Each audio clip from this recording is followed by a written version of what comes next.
Hi, Elijah Mize here with Apex GMAT Tutoring. I'm going to be taking the GMAT Focus Edition tomorrow, December 1st, 2023. Today's November 30th. Early this morning, I went ahead and did a practice test for the Focus Edition that was brand new to me. Score came out to a 755, which is supposed to be equivalent to a 770 or 780 on the classic GMAT, which I've taken the real GMAT once and only once 2.5 years ago and earned a 770. So yeah, that score was right in line with where I was performing then. And yeah, I think there's definitely some room for improvement tomorrow.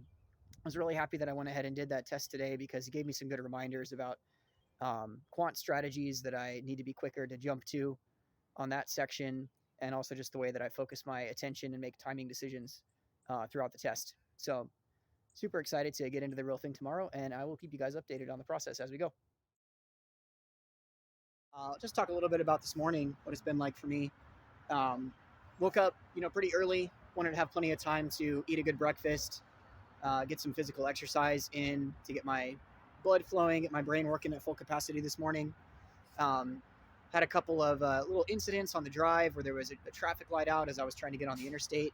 Slowed me down a little bit. Almost missed an exit. Well, did miss an exit. Had to turn around and come back going through the city. So just a few minutes behind schedule here, but hey, you leave early so that when those things happen, you still get here in plenty of time. Right outside the test center. It's just after 7:30 a.m. My appointment's at 8 o'clock, so I need to get this video shot and get in there. Yeah, so I had the practice test yesterday that was a 755. I'd be happy with that today. Like to get a little higher if possible. So we'll see how far we can get with that. So yeah, I'm going to head in there, and I will see you guys afterwards.